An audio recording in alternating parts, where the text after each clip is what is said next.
नमस्कार, मैं राहुल कुमार। आप देख रहे एक न्यूज़ 24। हम इस वक्त मौजूद स्टूडियो में आज हमारे साथ 3 सहयोगी बैठे हुए हैं और आज का हमारा टॉपिक है, क्या बिहार में नहीं बदलेगा अपराधियों की कतार। तो इसमें इन चर्चों पे हम बात करेंगे। हमारे साथ अनन्या साहब मैम है। जी मैम, ये बिहार में लगातार जो अपराध बढ़ता जा रहा है, कहीं न कहीं कहा था 2005 से जो पहले अपराध थी जंगल राज कहा जाता था, और सुशासन बाबू आने के बाद बहुत कंट्रोल हुए हैं इस अपराध में, फिर भी क्यों ऐसा हो रहा है?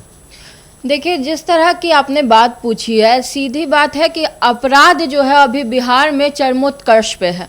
हम देख रहे हैं लगातार डेली ही अलग अलग तरह के अपराध जो हैं वो गिनती में नज़र आ रहे हैं और उस पर किसी तरह की रोकथाम नहीं हो रही है। चाहे जनता का कोई आम आदमी, किसान हो, कोई लड़की, कोई छोटी बच्ची स्कूल जा रही है, उसके साथ किसी तरह का बलात्कार और शोषण हो रहा है।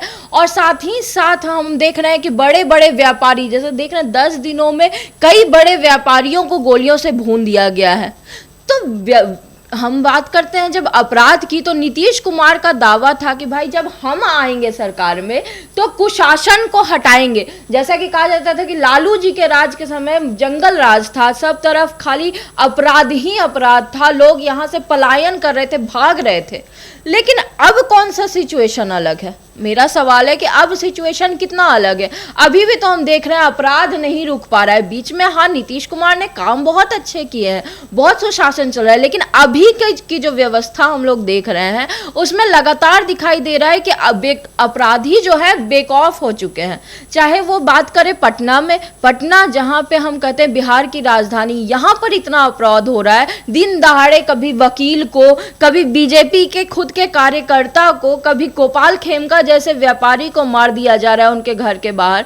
और साथ ही साथ सीमांचल के क्षेत्रों में बालू माफिया जो है नाग की तरफ फन उठा करके ऊपर बैठ चुके हैं। तो कहाँ है कुशासन? कहाँ है नीतीश कुमार और कहाँ है नीतीश कुमार की सरकार? विपक्ष अगर बार बार बिहार को क्राइम कैपिटल कह रहा है, राहुल गांधी कह रहे हैं, तेजस्वी यादव, तो कहीं ना कहीं सही है। नीतीश कुमार जिस तरह से आजकल स्टेज पे अपना बर्ताव दिखा रहे हैं, माना जा रहा है कि नीतीश कुमार मानसिक रूप से बीमार हो रहे हैं। विपक्ष भी लगातार यह कर रहा है। तो अगर राजा ही नहीं है तो सरकार चलेगी कहाँ से? जनता किसका मुंह देखे? ये एक बड़ा सवाल उठता है यहाँ पर। देखिए अनन्या जी, यहाँ पे हम आपकी बातों को काटना चाहते हैं, सॉरी इसके लिए, लेकिन जब बात करती हैं सरकार की, तो सरकार तब भी थी, और जब सुशासन की आप बात कर रहे हैं ना, तो आप सरकार की बात कर रहे हैं, तो सरकार पहले बहुत सारी ऐसी काम कर चुके हैं, तो वो विपक्ष क्यों नहीं देखता है? विपक्ष सिर्फ अभी का जो कानून व्यवस्था को लेकर, जो अपराध को लेकर जो मुद्दा ही फैला हुआ है, उसको लेकर विपक्ष हमला कर रहे हैं। तो इसको तो एक राजनीतिक एजेंडा भी बोल सकते हैं। राजनीतिक में अपना वोट बैंक साधने की बात हो सकती है कि विपक्ष अगर सामने वाले को नीचे दिखाएंगे तब तो वो ऊपर उठेंगे ना। अब बार बार सरकार की बात कर रहे हैं, तो सरकार पहले 1990 की बात करें, पलायन की बात करें, तो 1990 के बाद जो भी सुशासन कर सरकार आया, तो महिलाओं को काफ़ी ज़्यादा आरक्षण मिला। देश में जगह जगह आप देखिए पुल पुलियाँ का निर्माण हुआ, ऐसे बहुत सारे हैं। अगर सरकार की वो चांस लीजिएगा, तो जो भी अनन्या जी, जो सरकार अच्छे काम किए हैं देश के लिए, महिलाओं के लिए, बच्चों के लिए, हमारे देश की लड़कियों के लिए, खास करके छात्राओं के लिए, स्कूल में जगह जगह साइकिल बंटवाना, उनको स्कूल फी देना, स्कूल में पोशाक का राशि देना, क्या राशन के लिए राशि देना, तो ऐसे बहुत सारे काम है अनन्या जी जो सरकार ने किए हैं। लेकिन बात करें अभी जो हत्याकांड हो रही है, अपराध लगातार अपराध करते जा रहे हैं, अपराधियों का चरम पर पहुंच गया है अपराध, तो ये विपक्ष का एक पहलू हो सकता है, राजनीति को लेकर एक पहलू हो सकता है कि वो इसको बहुत ऊपर, बहुत बढ़ा चढ़ा कर पेश करते हैं कि सरकार कुछ नहीं कर रही है। लेकिन ऐसा नहीं है, सरकार करती है। जब उनके अच्छे काम होते हैं तो वो क्यों नहीं दिखता विपक्ष को? और जब कुछ भी होने लगता है देश विदेश में, बिहार में कुछ होने लगता है, तो विपक्ष उस पर राजनीति के तौर पे उसको पेश करते हैं सामने कि हाँ देखिए सरकार कुछ नहीं कर रही है, सरकार है कहाँ। तो मैं कहना चाहूँगा, विपक्ष का बार बार एक हमला आता जा रहा है कि सुशासन बाबू का भी मानसिक स्थिति खराब हो चुकी है। इस पर क्या कहना चाहेंगे? क्या विपक्ष सही सवाल उठा रही है? देखिए, इसके लिए भी राहुल जी, जदयू के प्रवक्ता, जदयू के कई सारे नेता, जदयू के मंत्री हमेशा बोलते आए हैं कि देखिए उनका दिमाग, मानसिक संतुलन काफ़ी सही है, हमेशा उनके पुत्र भी बहुत सारे ऐसे प्रेस कॉन्फ्रेंस में बात करते हुए आए निशांत कुमार जी की हमारे पिताजी मानसिक रूप से सही हैं। ये एक विपक्ष का भी एक निशाना है जो कहीं ना कहीं उनका मानसिक बीमारी को सामने लाकर उनकी सरकार को गिराने का काम करती है। तो इसमें भी बहुत, अगर सूत्रों की माने तो इसमें भी 80% बातें सत्य नहीं है। 20% अगर देखा जाए तो सूत्रों की मान के, हम नहीं कह रहे हैं ये बात, ये विपक्ष नहीं कह रही है, जनता नहीं कह रही, लेकिन सूत्रों की माने तो 20% कह सकते हैं कि थोड़ा बहुत हो सकता है। लेकिन इससे ये सरकार गिरने वाली बात नहीं हो सकती कि सरकार कुछ कर नहीं रही है। सरकार बहुत कुछ करती है राहुल जी। पर मेरा तो ये मानना है कि मैम लगातार विपक्ष का जो वार हो रहा है, उनका कहना है कि सुशासन बाबू नहीं चला रहे, 4 अधिकारी चला रहे हैं, करप्ट अधिकारी सरकार को चला रही। तो इस पर आप क्या कहना चाहेंगे? देखिए, जहाँ अभी बात हो रही है अपराध की, अभी जो अपराध हुए जा रहे हैं लगातार से लगातार, अभी चुनाव का समय है। विपक्ष खुद को स्ट्रांग करने के लिए अभी सरकार को नीचा गिराने की कोशिश करेगी और दिखाएगी कि सरकार काम नहीं कर रही है ढंग से, उनके वजह से इतना सारी प्रॉब्लम्स आ रही है। लेकिन अगर अब बात करें हम 2005 से और आज तक की बात करें, तो आप खुद बताइए मैम, महिलाएं 2005 से पहले कितना बजे घर से निकलती थी और कितने बजे घर में पहुंचती थी? सुरक्षित महसूस करती थी 2005 आपकी बातों से मैं पूर्णतः सहमत हूँ। आप जो कह रहे हैं सही बात है। नीतीश कुमार ने बिहार को गर्त से उठाया है। एक ऊंचे पायदान पे नीतीश कुमार बिहार को लाए हैं। आज बिहार में बहुत कुछ है, इतने सड़कों के जाल हैं, सब कुछ है। लेकिन मेरा सवाल अभी भी वही है, जैसा कि मैडम ने कहा है अभी, अपराध कब नहीं हुए हैं? मेरा कहना है कि अपराध पहले भी 1990 में भी हुआ, 2005 के पहले भी हुआ, 2000 अपराध तो हमेशा से होते हैं। अपराध पे कब रोकथाम लगाया गया? मेरी बात यहाँ पे ये नहीं है कि रोकथाम की, जैसा आपने बताया कि महिलाओं के सशक्तिकरण में नीतीश जी ने काम किया है, बच्चियों के लिए छोटे छोटे बहुत काम किए हैं। लेकिन जब बात करते हैं बच्चियों के लिए, उन्होंने साइकिल दिया, उन्हें पैसा दे रहे, सब कुछ दे रहे हैं, लेकिन सुरक्षा नहीं दे रहे हैं। 3-3 साल की बच्चियों का रेप हो जा रहा है। कहाँ है सुशासन? बात कर रहे हैं, आप कह रहे हैं महिलाओं के सशक्तिकरण की। ठीक है, शराबबंदी हुई, महिलाओं के लिए एक बहुत बड़ा और अहम फैसला था। लेकिन आज की स्थिति क्या है? वही महिलाओं के पति जो है नकली शराब से मर जा रहे हैं। बिहार में शराब को ऑफिशियली तो रोक दिया गया है, लेकिन अनऑफिशियली अभी तक इस पे रोकथाम नहीं लगी है। सवाल करना चाहूंगी, देखिए शराबबंदी के बाद कितने घरों में जो है घरेलू हिंसा होना बंद हुआ है। पति आते थे घर में जाके रात में अपनी पत्नियों को पीटते थे, लेकिन उसके बाद ये केस कितना कम हुआ है। शराबबंदी के बाद महिलाएं खुद को फ्री समझ पा रही हैं, खुद को बाहर निकालती हैं, काम करती हैं और एक्टिव हुई हैं।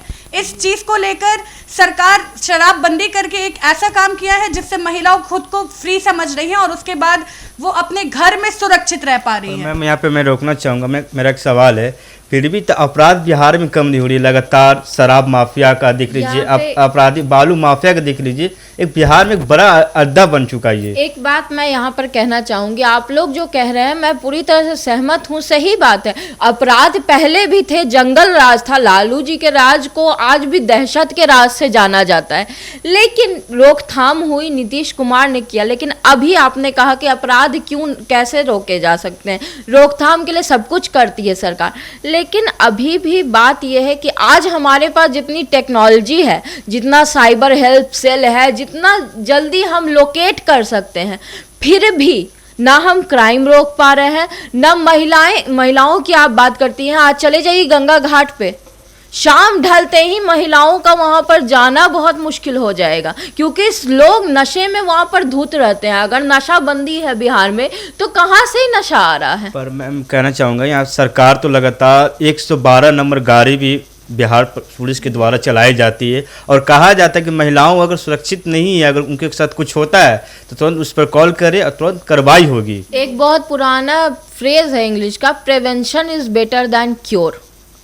हम किसी अपराध को होने के बाद उस पर मुआवजा दें, वो उस घाव को नहीं भर सकता कि वो अपराध, वो दर्दनाक स्थिति झेली गई। अभी नालंदा में कितने लोग मर गए शराब के कारण, न जहरीली शराब के कारण। अगर इतने ही पेट्रोलिंग हो रहा है बिहार में तो क्यों नहीं वो शराब पकड़ी जा रही है? कैसे लोगों के घरों तक डिलीवरी हो रही है? सारे मुद्दों का एक ही जड़ है, राजनीति। जो आप कह रही हैं ना सुशासन की बात यहाँ पे हो रही, ना जंगल राज की बात करेंगे, ठीक है। सरकार की अगर बात आती है तो जहाँ सरकार की बात आएगी वहाँ पक्ष विपक्ष की बातें आएगी, वहाँ राजनीति की बातें आएगी, ठीक है बनाना जी। तो हर पहलू को देखा जाए तो एक राजनीतिक एजेंडा है, ठीक है। तो अपराध भी हो रहे हैं, अपराध पे लगाम भी लगाए जा रहे हैं, रोकथाम भी किए जा रहे हैं, लेकिन ये एक मुद्दा उठता है कि जब जब चुनाव आती है तो अपराध बढ़ते हैं, ठीक है। तो इस पे सरकार नजरें लगाए हुए है। सरकार एक दिन में काम करे, 2 दिन में काम करे, सरकार काम करती है अनन्या जी। लेकिन मेरा यहाँ पे एक सवाल है कि नीतीश कुमार की मनोस्थिति विपक्ष जो बना रहा है वो तो अलग चीज़ है कि हाँ भाई वो राजनीतिक एजेंडा है उनका, लेकिन जैसा हम लोग ऑन कैमरा देख रहे हैं नीतीश कुमार अपने शब्दों पर विराम नहीं लगा पा रहे, अपनी हरकतों पर विराम नहीं लगा पा रहे। वो कुछ कभी अफसरों के पैर पकड़ने लगते हैं, कभी किसी ऐसे अनुचित बातों का प्रयोग करने लगता है, महिलाओं को स्टेज पर कैमरे के सामने घुमाने की कोशिश रोकना चाहूँगा। मैं मैम से श्रुति मैम से पूछना चाहूँगा, जो कल पटना में दिन दहाड़े एक वकील की हत्या कर दी जाती है जितेंद्र महतो की, एक सरकार पर विपक्ष करवा जवाब दे रही, तो उस पर क्या बोलना चाहेंगे आप? देखिए, इससे पहले भी बिजनेसमैन की जो हत्या की गई उसके बाद उसके आरोपी को पकड़ा गया, प्रशासन ने काम किया और उन्हें पकड़ा। इस पे अभी चिराग पासवान को जो धमकी मिली थी उस धमकी देने वाले को पकड़ा गया, उसे जेल में बंद करा गया। तो ऐसा नहीं है कि सरकार काम नहीं कर रही है, सरकार काम कर रही है, अपराधी को पकड़ रही है और अपना काम अच्छे से कर रही है। लेकिन बात है कुछ ऐसे भी अपराध होते हैं, कुछ ऐसे भी अपराधी होते हैं जो भाग जाते हैं, थोड़ा मुश्किल होता है उन्हें पकड़ना, लेकिन ऐसा नहीं है कि सरकार काम नहीं कर रही है। मेरा एक छोटा सा सवाल उठता है, मैं ये पूछना चाहूंगी कि ठीक है सरकार काम कर रही है, लेकिन अपराधियों के अंदर इतनी बेखौफी कहाँ से आई है कि दिन दहाड़े लोगों को मार रहे हैं? उनमें ये डर नहीं है कि भाई हम दिन दहाड़े अगर मारेंगे तो हम पर तुरंत एक्शन होगा? अगर इतना पेट्रोलिंग हो रहा है, इतना एडमिनिस्ट्रेशन जो है हमारा बहुत बढ़ चुका है, तो फिर दिन दहाड़े हत्या कैसे हो रही है, छिनतई कैसे हो रही है, बलात्कार कैसे हो रहा है? देखिए, इसके पीछे अभी चुनाव का कारण है, ठीक है। अभी चुनाव का समय है और पक्ष और विपक्ष दोनों लगे हुए हैं खुद को आगे बढ़ाने में, तो इसमें किसी का भी हाथ हो सकता है, कुछ भी हो सकता है। तो अभी चुनाव के समय में ही अपराध इसलिए बढ़ रहे हैं। पर दोनों इन सारी चीज़ों के लिए जिम्मेदार हैं। श्रुति जी का कहना सही कि अपराध भी हो रहे हैं, अपराध पे लगाम भी लगाए जा रहे हैं। तो इसमें घाटा किसका हो रहा है? तो जनता का हो रहा है। पक्ष विपक्ष तो अपना राजनीति कर रहे हैं। सबसे बड़ा मुद्दा उठता है कि इसमें नुकसान किसका पहुंच रहा है? नुकसान जनता का पहुंच रहा है, आम पब्लिक का पहुंच रहा है। पक्ष विपक्ष कभी सोशल मीडिया के जरिए, कभी शब्दों के जरिए, कभी प्रेस कॉन्फ्रेंस के जरिए एक दूसरे पर लगातार आघात करते तंज कसते नजर आते हैं।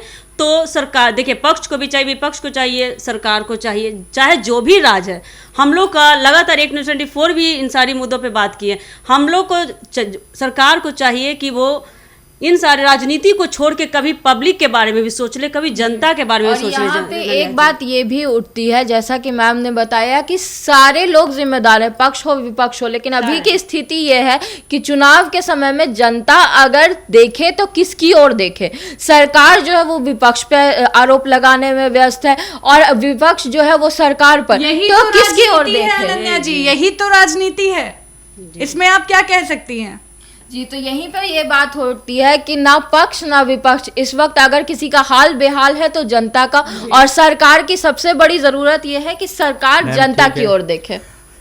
और जैसा कि आपने सुना हमारे सहयोगी ने क्या कुछ कहते नजर आ रहे हैं, इसी तरह तमाम मुद्दों के लिए हम फिर से मिलेंगे और देखते रहे 1 न्यूज़ 24। धन्यवाद।